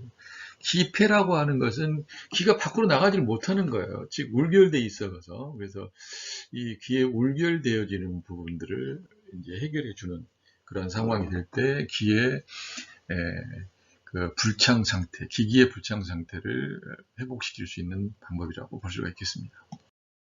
또한 기의 운동에는 이제 기화의 개념이 또 있겠는데요. 이 기화라고 하는 부분은 기가 생산되어지는 각종 변화라고 볼 수가 있겠습니다. 그래서 예를 들어 이 정미한 물질이 화생해서 수포되어지고, 또한 정미 물질 간의 상호 전화 상황이 벌어지게 되어지고, 또 그 부산물들, 폐물질들이 이제 배설들이 이루어지는 이런 과정들, 이런 변화들을 또 기화의 개념이라고 볼 수가 있겠습니다. 그리고 기화의 형식들은 이제 정기혈 진액 각각의 이제 대사작용을 통해서 서로 변화되어지고 서로 의존하고 있고 하는, 이제 서로 이용하고 있는 이러한 부분들과 관련되어진데요. 첫 번째는 이 정의 이 생성되어지는 부분에서 볼 수 있는데, 선천지정의 충성과 함께 후천지정의 화생이 함께 같이 포괄된다고 볼 수가 있겠어요. 그리고 이제 정이 이제 기로 바뀌게 되어지는 또 한 부분이 이제 기의 형식이라고 볼 수 있겠는데, 이 선천지정이 원기가 되고 또 후천지정의 곡기가 분화되어서 영기와 위기로 이제 되어지는 것을 말씀드릴 수가 있겠습니다. 또한 정기가 바로 이제 우리가 골수할 때 이 수가 되어지고, 또 정과 혈이 서로 변화되어져서 진액과 혈이 되어지고, 또 이것들이 서로 변화돼서 혈이 되어지기도 하고, 그러한 기운들이 또한 정신적인 부분에 신이 되어지는 그러한 상황들을 기화의 과정이다, 이렇게 기화의 표현이다, 이렇게 볼 수가 있겠습니다. 그렇다면 지금부터는 기의 작용에 대해서 한번 살펴보도록 하겠습니다. 기는 어떤 작용을 할까요? 첫 번째, 추동과 조공작용에 관여합니다. 추동이라 함은 인체의 기가 성장, 발육 및 각 장부의 경락의 생리 기능을 촉진시키고, 또한 격발시키는, 밀어주는 그런 역할들을 하는 것이고, 조공작용이라고 하는 부분은 인체 내부의 각종 기능의 활동 간에 협조 평형을 유지하고, 이것들이 잘 유지될 수 있게 하는 것이 바로 조공이다, 이렇게 이야기할 수 있습니다. 두 번째는 온후와 리앙륜 작용입니다. 기화작용을 통해서 열량을 생산하는 것을 이제 말하는데, 그래서 인체의 한냉을 조절하는 거죠. 즉 몸이 지나치게 뜨겁게 되면 시원하게 만드는 작용을 하고, 너무 차가우면 또한 따뜻하게 하는 작용, 즉 항상성의, 온도의 항상성 작용을 또 기가 담당을 하고 있는 거죠. 또한 기는 이 방어작용을 합니다. 그래서 기는 체표에 머물면서 외부의 사기를 막아서 인체를 보호하고, 동시에 인체 내부의 병사를 제거하는 작업을 합니다. 즉 면역 기능과 관련되어진 그런 작용을 또 기가 담당을 하고 있습니다. 고섭작용입니다. 고섭작용은 인체의 구성의 기본 물질인 혈이라든지 진액이라든지 정이라든지 이런 액체 상태의 물질들이 유실되지 않도록 보호하고 통제하는 기능을 또한 고섭작용이라고 말씀드릴 수 있겠습니다. 그리고 마지막으로 중개작용을 또한 하는데, 상대적으로 독립되어 있는 각종 기관들과 장부들을 유기적으로 연결해 줄 수 있는 그러한 중개인 역할, 중개의 역할을 담당하는 것이 바로 기의 역할이겠다. 그래서 기는 추동작용과 조공작용, 온후작용과 량윤작용, 그리고 방어작용과 고섭작용, 중개작용의 이런 크게 한 5가지 정도의 역할들을 담당하고 있다고 볼 수가 있겠습니다. 지금부터는 기의 종류와 생리 기능을 살펴보도록 하겠습니다. 첫 번째로 원기가 되겠습니다. 원기는 인체의 가장 기본이 되는 기입니다. 그래서 생명활동의 원동력이 된다고 볼 수가 있죠. 그래서 난경에는 그 근원에서 원기라고 표현을 하고 있고, 내경에서도 이 원기라고 이야기를 하고 있어요. 그리고 또한 원기라고도 또 표현을 하고 있는데, 이 원기 외에도 진기라고도 진짜 기다 이거죠. 진기다라고 표현하기도 하고, 이를 해석할 때는 선천직이다 이렇게 일반적으로 이야기를 합니다. 그러나 이제 선천지기 이후에 나중에 또 후천지기에 그 도움을 받기 때문에 충용되기 때문에 단순히 선천지기다라고만 이렇게 표현을 한다면 원기의 뜻을 다 담지는 못합니다. 그래서 그냥 원기라고 표현하는 것이 더 맞을 것 같아요. 그래서 이 원기의 생성과 어떻게 생성되고 원기는 어디에 분포되어 있는가. 그래서 원기는 어떨 때 어떤 상황에서 충족되어져 있다고 느낄 수가 있는가. 그리고 후천적인 전기와 어떤 관계가 있는가. 이 부분을 살펴보도록 하겠습니다. 원기는 바로 신장에 저장되어져 있는 선천 지정에서 화생된 것입니다. 그래서 3초를 통해서 전신으로 흘러 들어가죠. 그래서 이 원기는 선천 지정에서 화생되어 명문에서 만들어집니다. 신장의 선천 지정은 부모의 생식 지정이 수정을 통하여서 존재하며 출생 후에는 비위에서 화생되는 수곡 지정의 자양을 통하여 보충되고 충족이 됩니다.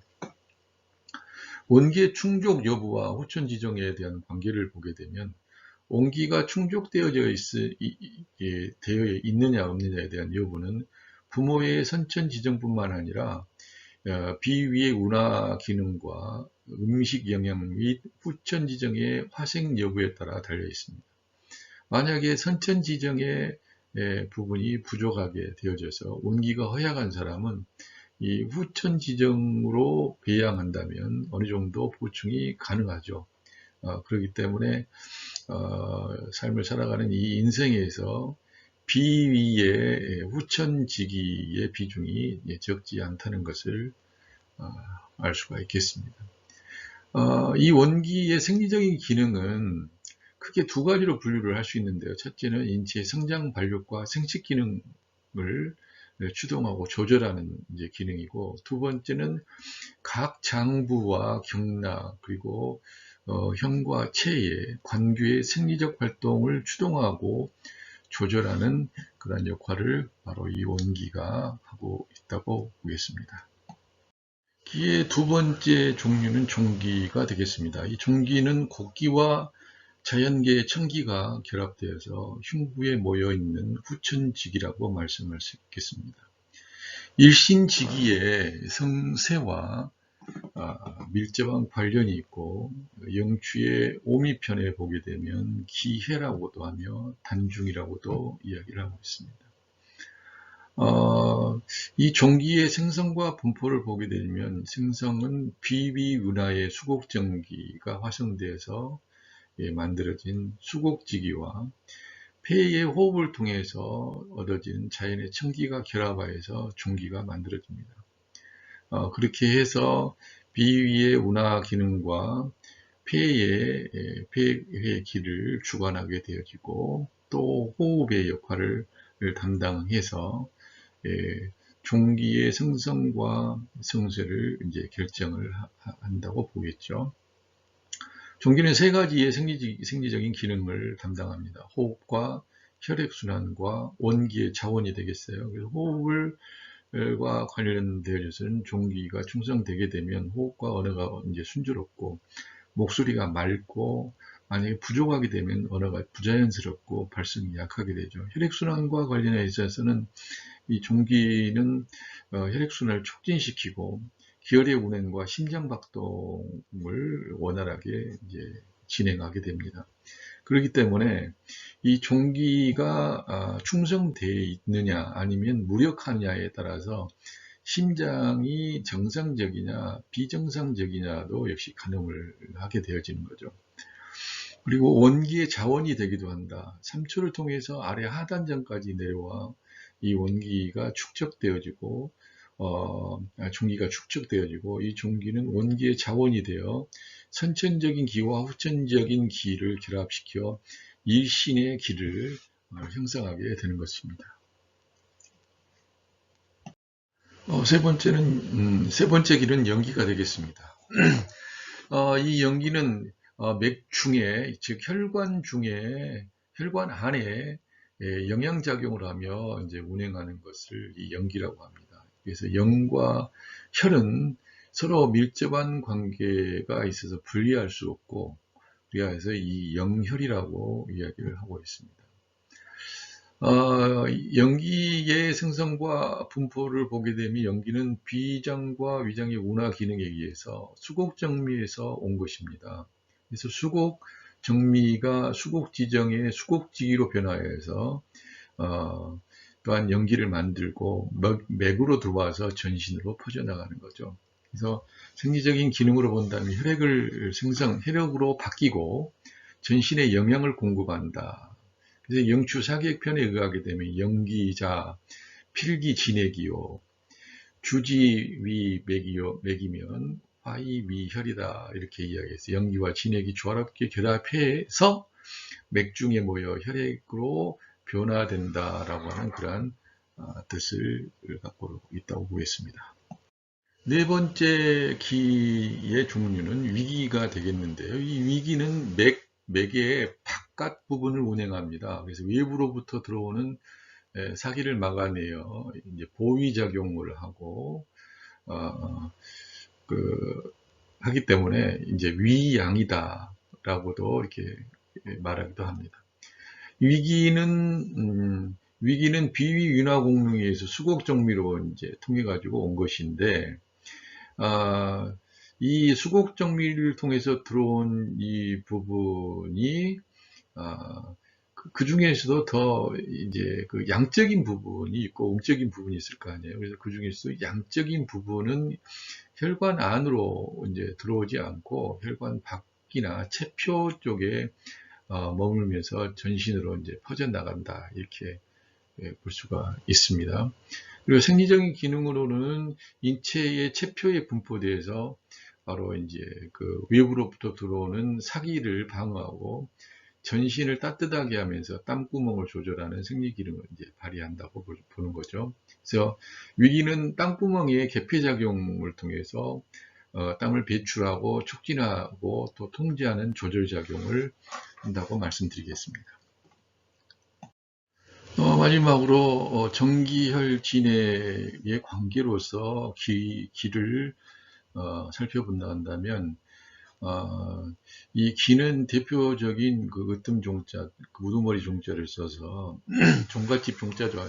이 종기가 바로 이제 기의 대표적인 부분으로 보게 될 때 정과 혈과 진액의 이런 관계를 갖고 있어요. 그래서 먼저 정과의 관계를 보게 되면 이 기는 정으로 바뀔 수가 있고 또 기는 정을 만들어낼 수도 있습니다. 정이 기가 될 수도 있고 또 기가 정을 만들어낼 수도 있죠. 이런 경우로 정과 관련하여서는 이제 원기가 여기에 해당이 되겠고요.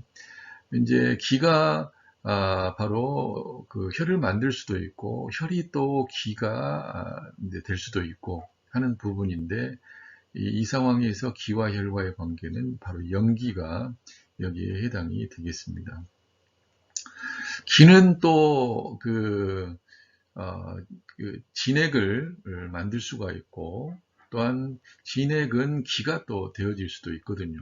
이런 부분으로 봤을 때 기와 진액과의 관계는 위기가 여기에 이제 담당이 된다고 볼 수가 있겠습니다.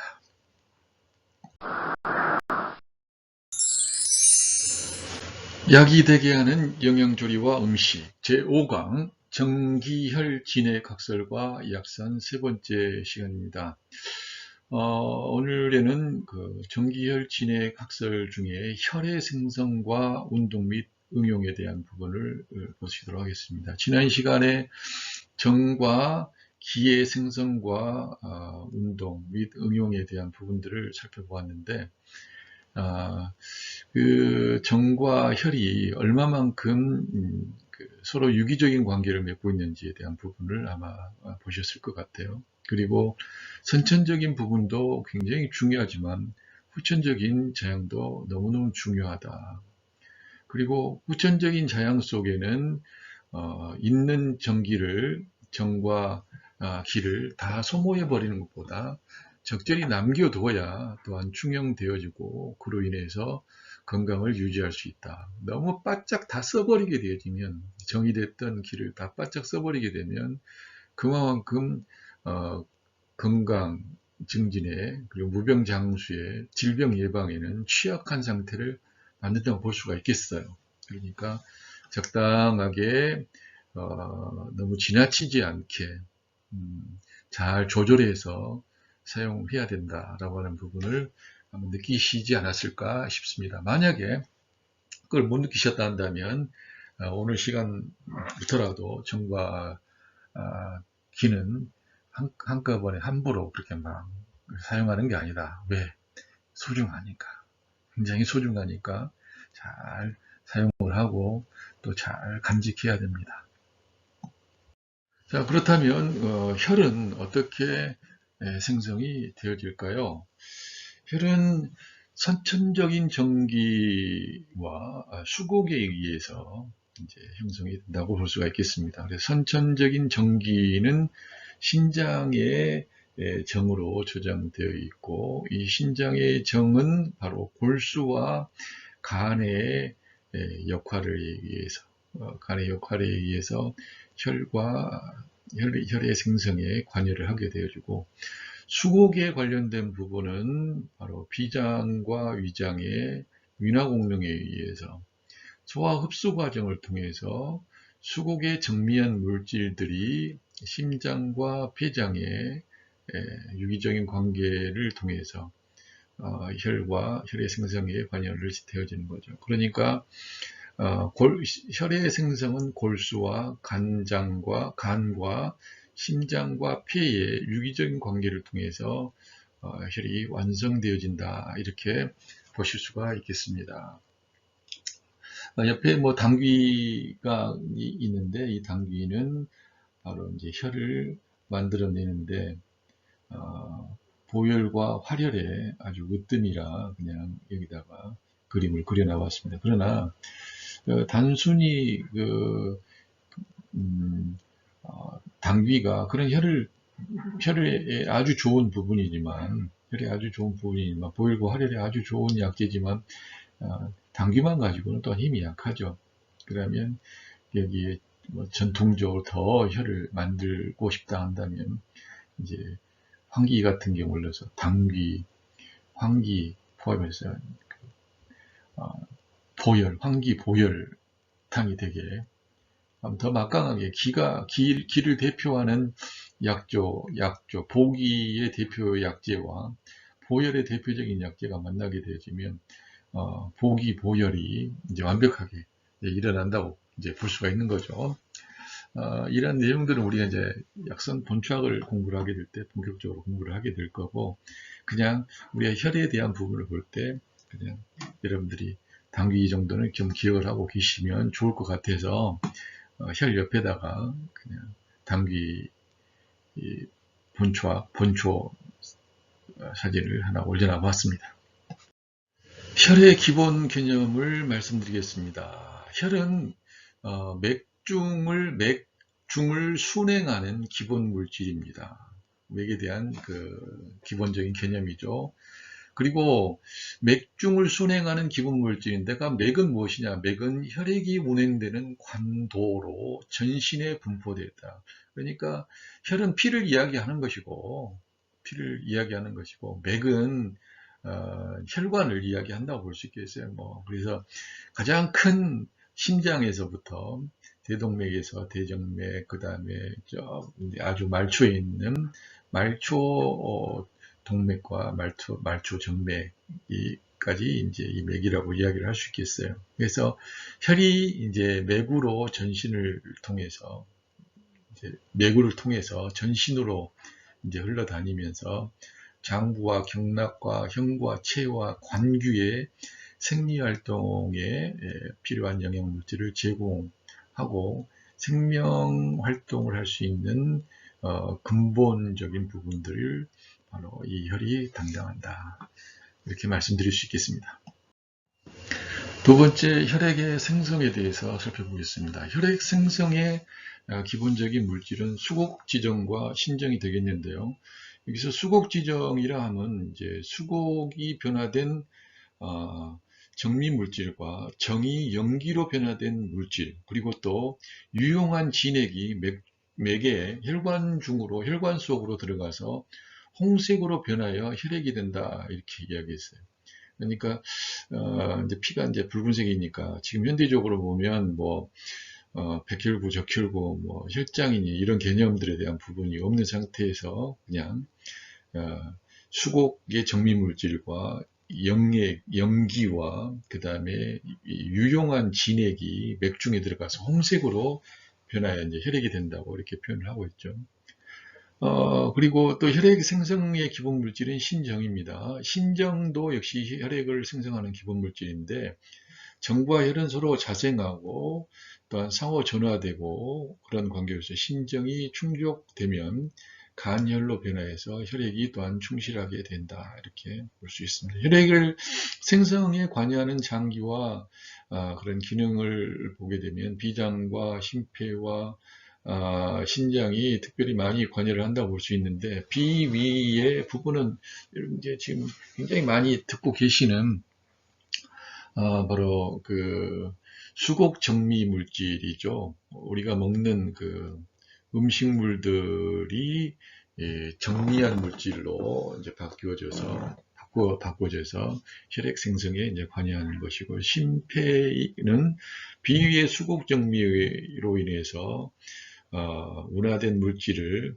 염기와 진액 상태로 이제 받아들여서 심장의 기운과 폐의 기운이 합하여져서 역시 혈액 생성에 도움을 된다. 신장은 신장의 정과 또 이제 그 신장의 정이 또한 수를 이제 생성하게 되어지고, 또 이 정수가 바로 혈액을 만들어내는데 기본 물질로 작용을 이제 한다, 이렇게 보는 겁니다. 그래서 신정의 신기가 충분하게 되어지게 되면 또 비장의 윤화 기능들을 촉진시켜서 혈액을 만드는데 원활하게 작용을 한다, 이렇게 볼 수 있겠습니다. 세 번째, 혈액순환에 영향을 미치는 요소를 살펴보겠습니다. 혈액순환에 영향을 미치는 가장 큰 요인들은 이제 크게 추동작용과 온유작용, 그리고 고섭작용, 그리고 혈액의 질과 또한 혈액의 정상적인 맥, 그리고 이제 병을 일으키게 되어지는 병원 물질로 볼 수가 있겠습니다. 그래서 추동작용과 온유작용에 대한 부분을 먼저 보면, 혈은 음적이고 이제 동적이지 않고 정적입니다. 그렇기 때문에 밀어주는 그런 추동적인 작용과 따뜻하게 하는 그런 작용이 이제 필요하죠. 두 번째로는 이제 고섭작용입니다. 이 온유작용과 양륜작용의 상호 협조 관계 속에서 이 혈액이 이탈되지 않고 제 길을 잘 갈 수 있도록 하는 그런 고섭작용이 또한 이제 필요한 것을 볼 수가 있습니다. 그리고 정상적인 맥과 정상적인 그 혈액의 질도 굉장히 혈액순환에 영향을 미친다, 이렇게 볼 수 있는데요. 혈액은 이제 그 혈관 속을 이제 운행을 하기 때문에 맥이 정상적일 때 더 원활하게 잘 순환을 이제 한다고 볼 수 있고요. 혈액이 맑고 또 탁하고 또 그게 점성이 있고 없고에 따라서 정상적인 운행과 관련되어 있기 때문에 혈액의 질도 역시 혈액순환에 영향을 미친다고 볼 수가 있겠습니다.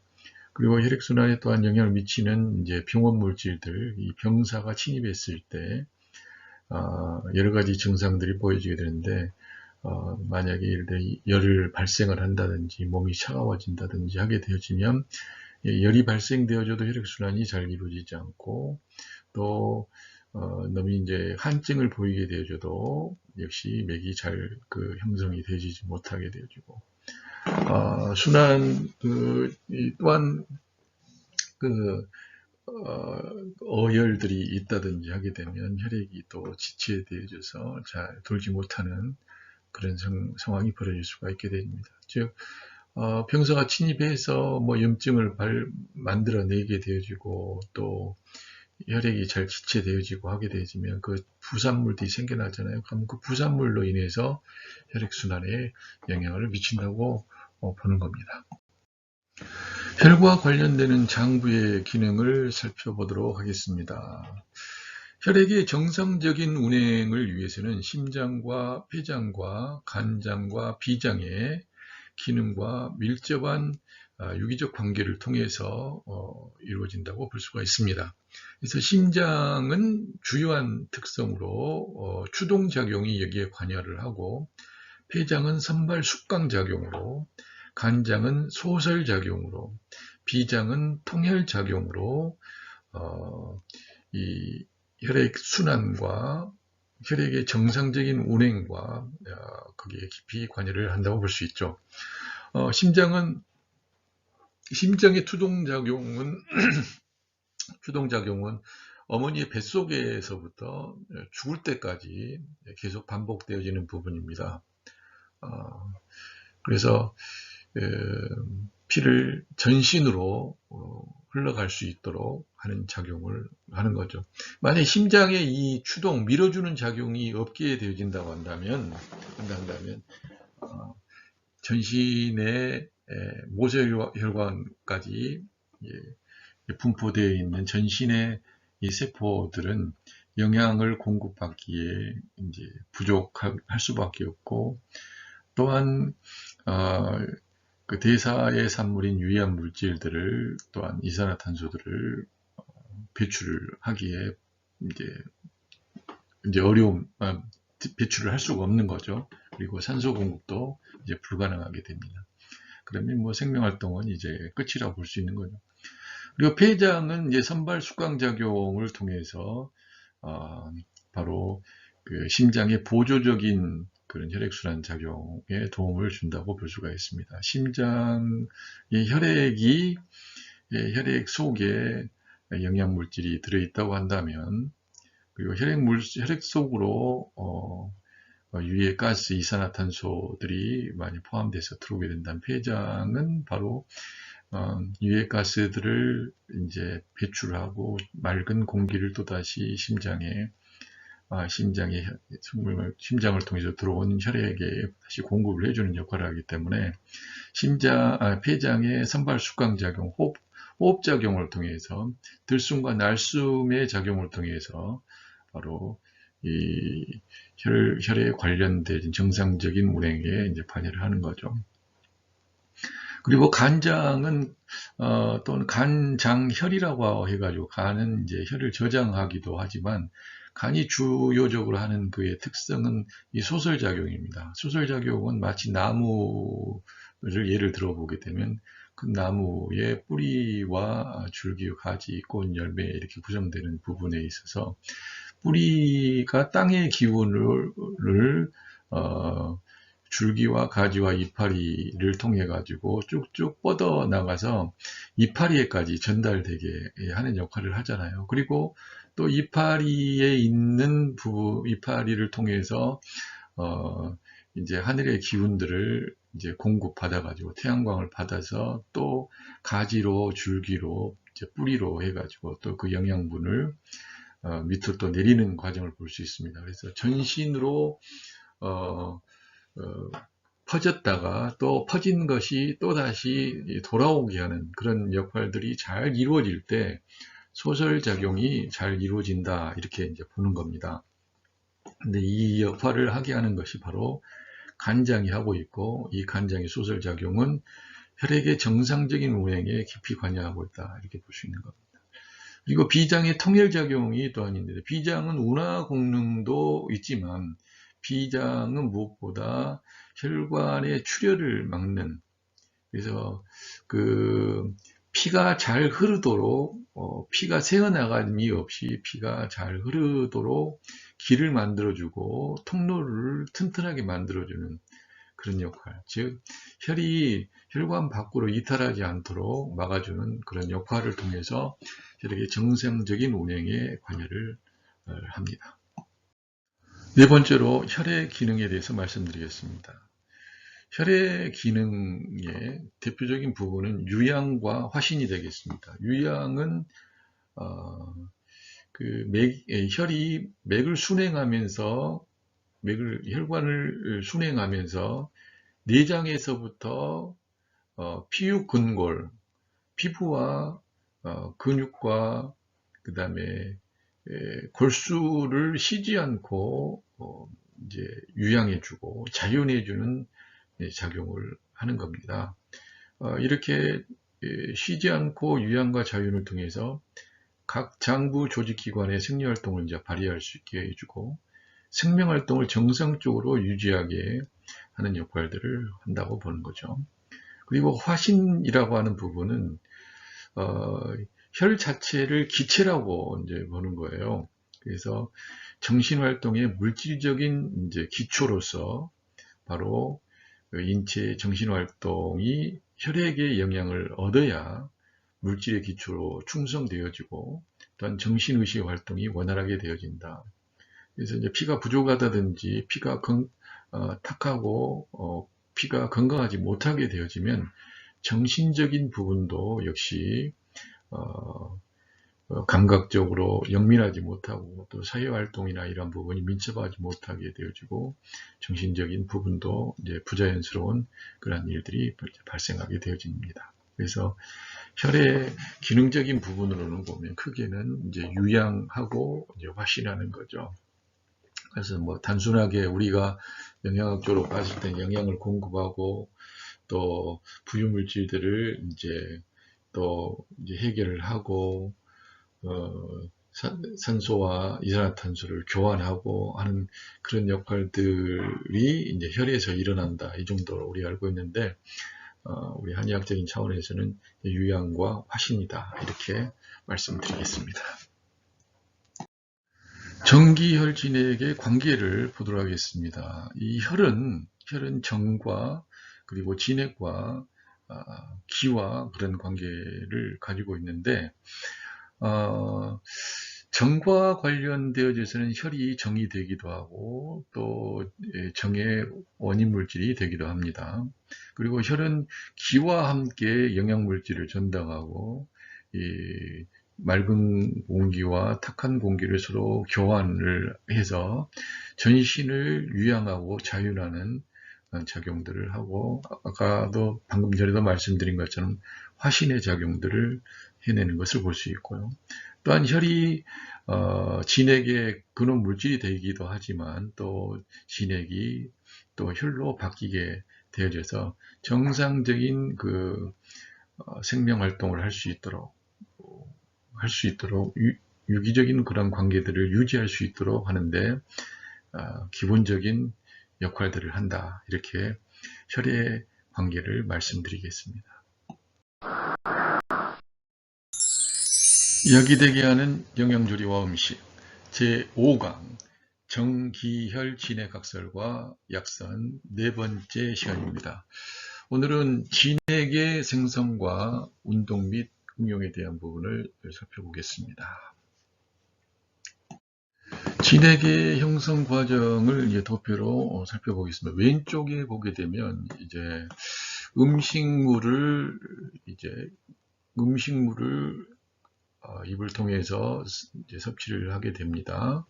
섭취를 하게 되면 이제 위장에서 수납하고 위장에서 이제 일단락 이제 한번 이제 그 부숙 과정을 거쳐 가지고 아래로 내리는 이제 작용을 하게 됩니다. 그래서 12장을 통해 가지고 소장에 도착하게 되면 거기에서 비별 청탁이 이루어지죠. 비별 청탁이라고 하는 것은 탁하고 맑은 것을 이제 구별을 한다는 이야기예요. 그래서 구별을 하게 되어지고 거기에서 맑은 기운은 이제 수곡정미라고 해서 수곡정미의 물질은 비장의 win화 공능을 통해 가지고 비장의 win화 공능을 통해서 이제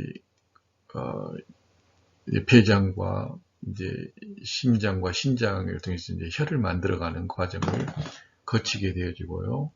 또한 그 수용성 수액에 대한 부분들은 신장의 신수로 담아지게 되어집니다. 그리고 거기에서 이제 좋지 않은 소장에서 이제 걸러진 그런 이제 슬러지의 종류들은 이제 대장으로 넘어가게 되어 전도되어지고 대장에서는 일종의 수분을 흡수를 하고 대변으로 이제 배출되어지는 것을 볼 수가 있습니다. 그러면 진액의 형성은 이제 어떻게 이루어지느냐? 아까 비장을 통해 가지고 들어온 이제 수용 성분이 신수를 이루고 된다고 했잖아요. 그러면 신수를 이루어지게 될 때 신장에 있는 명문지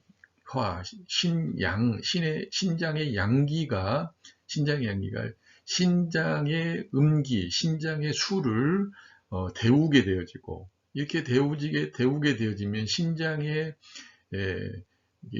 신수가 증발이 되어서 이제 위로 올라갈 거 아닙니까? 위로 올라가는데 위로 올라가는 부분들을 바로 이제 그 경락상으로 봤을 때는 족소음 이제 신장경으로 들어와서 족태양 방광경을 타고 이제 흩어진다. 진액이 이제 수포되어진다. 진액이 전신을 촉촉이 적셔준다. 이제 이렇게 보는 겁니다. 그리고 난 다음에 이제 그 진액이 전신을 촉촉이 적셔주는 역할을 하지 못하게 되어지는 부분은 방광을 통해 가지고 다시 소변으로 배출되는 것을 볼 수 있습니다. 우리가 생리적인 부분으로 보더라도 혈액이 신장의 사구체에 의해서 걸러지게 되어지고 그 사구체에서 걸러진 부분 중에 아주 유용한 물질들 같은 경우는 다시 재사용을 하게 되어지지만 이제 사용할 수 없는 물질들에 대한 부분은 방광을 통해서 배출되는 것을 볼 수 있죠. 그래서 이 진액은 바로 혈액 중에 들어있는 그 물질들을 바로 증발을 해서 전신으로 다시 사용이 될 수 있게 하는 그런 물질들이다. 이렇게 이제 우리가 볼 수가 있겠습니다. 우리의 몸은 모든 기운이 바로 이제 몸 밖으로 그리고 몸 안으로 있으면서 몸 밖과 안을 지킵니다. 몸 밖을 양기가 지키고 또 몸 안을 음기가 또 충영을 하고 이제 이런 상황인데 이게 이제 경락학적으로 보게 되어지면 낮에는 양기가 밖을 돌다가 저녁이 되게 되면 그 양기가 이제 어디를 지켜야 되냐면 안을 지켜야 이제 되는 상황이 벌어져서 내부로 이제 들어온다고 이야기를 해요. 그래서 저녁이 되게 되면 족소음 심장경으로 양기가 들어와서 모든 장기를 따뜻하게 이제 데워주는 역할을 했다가 아침이 되게 되어지게 되면 바로 족태양 방광경을 타고 밖으로 또 양기가 나가는 것을 볼 수가 있어요. 그래서 전신을 그 경락의 기운들이 이제 돌게 되어지는데 그와 마찬가지로 진액도 역시 음식물을 섭취를 해서 신장의 수로 신장수가 되어지고 순장수는 또 신장의 양기가 데워져서 수증기화 되는 그런 형태로 만들어서 전신을 촉촉이 적셔주는 역할을 한다. 이런 부분이 바로 이런 부분이 바로 진액의 수액대사에 작용이 된다. 이렇게 설명을 할 수 있겠습니다. 좀 어렵죠? 그러나 이제 간단한 것은 바로 이제 우리 몸에 음식물이 이제 들어와서 그 음식물이 우리 몸 안에 있는 음기와 양기의 협조하에 어떤 것은 피로, 어떤 것은 기로, 어떤 것은 정으로, 어떤 것은 진액으로 만들어져서 전신을 잘 이렇게 돌고 또 생명활동, 생리활동을 원활하게 한다. 이제 이렇게 보시면 되겠어요. 근데 이제 이 음식물이 만약에 잘못 섭취되어지게 되면 이 일들이 다 망가지게 되는 겁니다. 그래서 음식물이 얼마나 중요한가 사실 이러한 부분들을 설명을 드리고 싶은 건데 이러한 부분 음식물의 중요성에 대한 그리고 음식물의 섭취와 음식 조리에 대한 부분의 중요성에 대한 부분을 간접적으로 우리 약선 기초 이론에서는 그런 부분을 이제 설명을 하고 있다 이렇게 보시면 되겠습니다. 진액의 생성과 분포에 대해서 말씀드리겠습니다. 진액의 생성을 위하여서는 음식물 섭취가 필수적입니다. 음식물이 입안에 들어오게 되어지면 이제 이빨과 혀의 저작작용을 통하여서 1차적으로 분쇄가 이루어지게 되어지고 분쇄가 이루어진 음식물은 다시 위장으로 들어와서 1차 부숙 기간을 거치고 약 30분 정도의 기간 동안 이제 분쇄되어진 부분은 다시 이제 십이지장으로 그다음에 이제 소장으로 내려가서 피별 청탁 아주 이제 깨끗하고 아주 정리한 물질들을 다시 분별하여서 이제 폐의 혈관으로 그리고 또 기관으로 전신으로 퍼져서 각각의 그 장에 필요한 이제 진액이 만들어지게 되어지고 또한 생리활동 물질로서 땀으로 이제 배출되어지는 하나의 과정이 있고 또 신장 쪽으로 올려들어서 신장의 기화작용을 통하여 전신을 또 충혈을 시키는데 자윤을 시키고 촉촉이 적셔주는 역할을 이제 하게 되죠. 그리고 난 다음에 사용할 수 없는 이러한 액체는 일단 다시 방광으로 보내서 소변이 되게 만드는 과정을 거치게 됩니다. 그래서 진액은 음식물로부터 만들어져서 전신의 장과 부와 기관과 관규를 원활하게 생리 활동을 할 수 있도록 돕는 필수적인 신체의 요소라고 볼 수가 있겠습니다.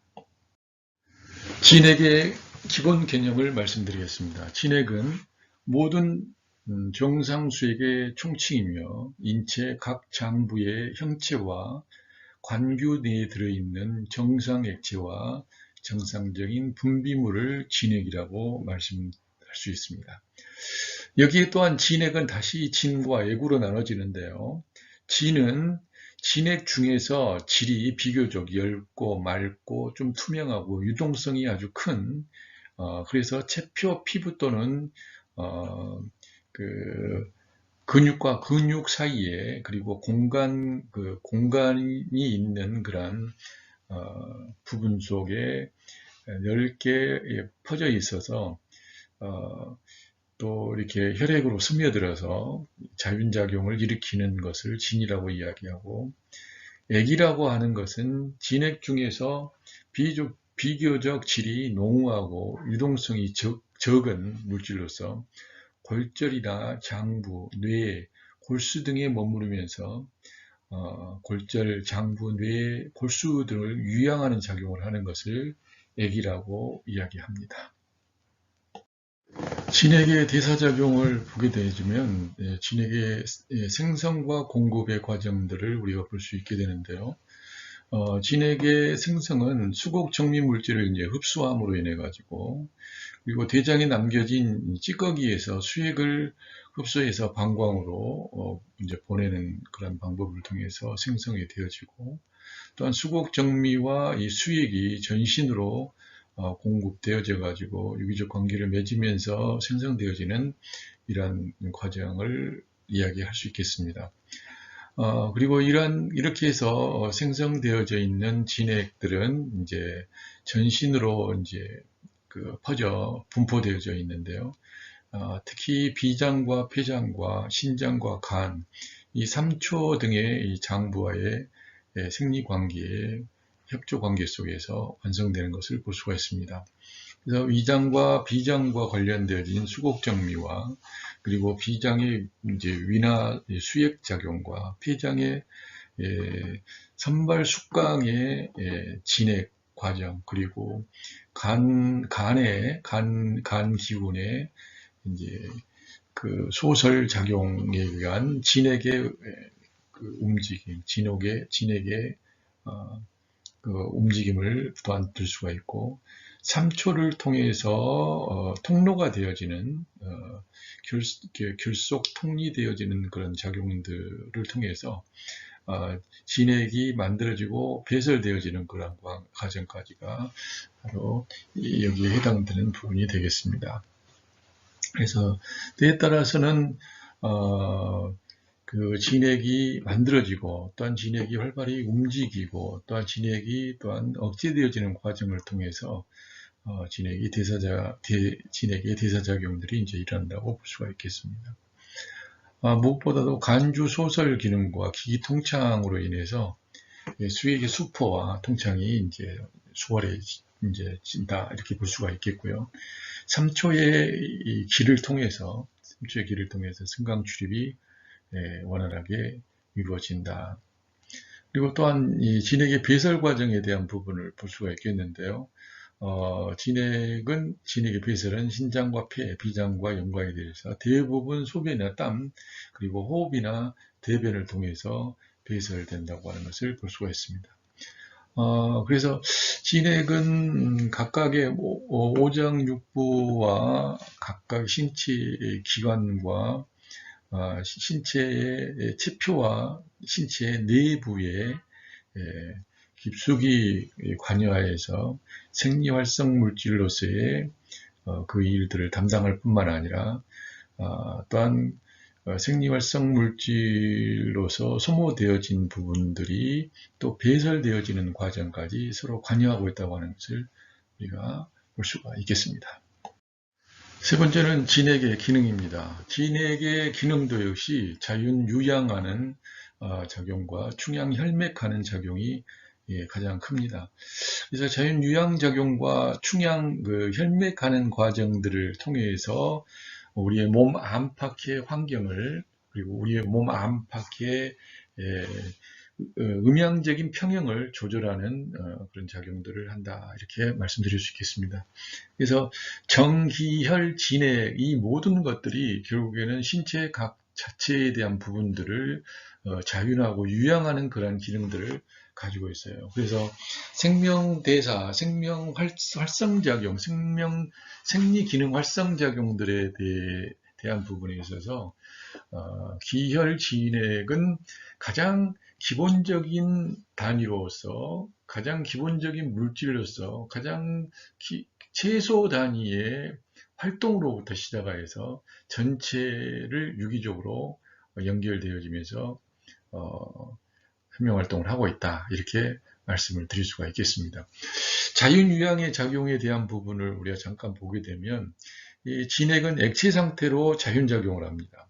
그 체표로 포산된 진액은 피부나 그 다음에 털 같은 그런 부분이나, 그리고 근육과 이러한 부분들을 자윤하고, 체내로 스며들어서는 장부를 유양하고 구멍이라든지 그다음 공간이 있는 이 부분에 모인 이 진액 같은 경우는 이나 목이나 그 다음에 입 입이나 코 등 같은 부분들을 또한 자양하고, 뼈와 척추, 뇌에서는 골수로서, 뇌수로서 척수를 충양하고, 관절로 유입돼서는 관절을 자율화해서 활동을 편하게 하는 그런 작용을 한다고 볼 수 있죠. 그리고 충양혈맥의 부분에서는 이 혈관 속을, 혈관 밖을 충양하여서 혈액의 이제 흐름과 혈액을 구성하는 부분에 중요한 환경을 조성한다, 이렇게 볼 수가 있겠습니다. 그리고 또한 이 진액은 혈액의 농도를 조절하기도 합니다. 그래서 지금 현재 우리가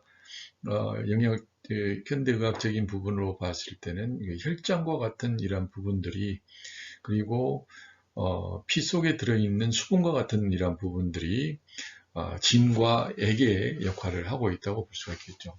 그래서 혈액 농도가 높으면 이 진액은 뇌가 안으로 들어가서 혈액을 희석하고 혈액량을 보충하고, 또 혈액의 농도가 낮게 되어지면 이제 혈관 밖으로 빠져나와서 이제 신체의 다른 기관들이나 아니면은 이제 체표 밖으로 이제 빠져나와서 그런 몸 안팎의 환경들을 이제 조절한다고 볼 수가 있겠습니다. 이렇게 정기혈 진액의 관계를 우리가 살펴봤는데요. 여기에서 이 도표에서 보게 되면 정이 가장 지금 크게 그림에 표시를 했습니다. 그 부분은 뭐냐면 정이 선천지정과 후천지정으로서 인체의 기본 물질의 중요성도를 좀 표현을 하려고 이렇게 표현을 했죠. 물론 정기혈 진액 모두가 다 생리활성 물질의 최소 단위로서 가장 작은 물질 형태예요. 그리고 어느 하나 없어서는 안 될, 반드시 있어야 될 물질들이지만은 정으로부터 우리가 시작을 해서 또한 사람이 죽게 되어지면 이제 다른 모든 활동들도 정지되어지기 때문에 정을 이렇게 키워놓은 부분은 있지만요. 무엇보다 다 중요하다고 하는 것은 우리 그 도표를 통해서 보시면 드러나리라 생각합니다. 그렇기 때문에 정과 혈의 관계에서도 보게 되어지면 정과 혈은 서로가 같은 근원을 가지고 있고 서로가 서로 변화를 하잖아요. 그리고 정과 기를 보더라도 정은 기로 바뀌어질 수가 있고, 또 기는 또한 정을 생성할 수가 있고, 혈과 기의 관계에도 보게 되면 혈은 또 기를 만들어낼 수 있고, 기도 역시 혈을 만들어낼 수가 있고, 혈과 진액의 관계를 보게 되면 혈과 진액은 또한 같은 근원을 가지면서 서로가 혈은 진액으로, 진액은 또 혈로 바뀔 수가 있다. 그리고 기와 진액의 관계도 보게 되면 기는 진액을 만들 수가 있고 진액은 또한 기로 변화할 수 있다. 이런 부분을 이야기하겠습니다. 그래서 사실 우리가 음식물을 통해서 이 정기혈 진액이 자양을 이루어지게 되어지고, 또한 이 일을 통해서 생리활성 작용이 원활하게 몸 안과 몸 밖으로 해서 잘 이루어지게 되어지는 거죠. 그리고 우리가 음식물을 섭취함으로 인해 가지고 선천적인 정도 역시 채워나가는 일들을 하고 있다고 하는 것을 우리는 알 수가 있습니다. 그래서 우리 정기혈 진액 학설을 통해서 우리가 공부를 해나가는 부분은 기를 좋게 한다, 혈을 좋게 한다, 진액을 좋게 한다, 정을 좋게 한다라고 하는 기본적인 모든 환경 자체가 결국에는 가장 기본적으로 음식물들을 통해서, 음식물을 소화 흡수하는 것을 통해서 몸 안팎의 어떤 변화를 통해서 이 일들이 이루어진다라고 하는 것을 시사해 주고 있는 것이라고 말씀드릴 수 있겠습니다. 그래서 우리가 앞으로 이제 장상학설을 또한 공부를 하게 되어질 텐데, 이 장상학설을 통해서는 이 정과 기와 혈과 진액들이 각각의 장부들과는 어떤 생성관계를 갖고 있고 어떤 유기적인 관계를 맺고 있는지를 또 자세히 배울 수 있게 되리라고 생각합니다.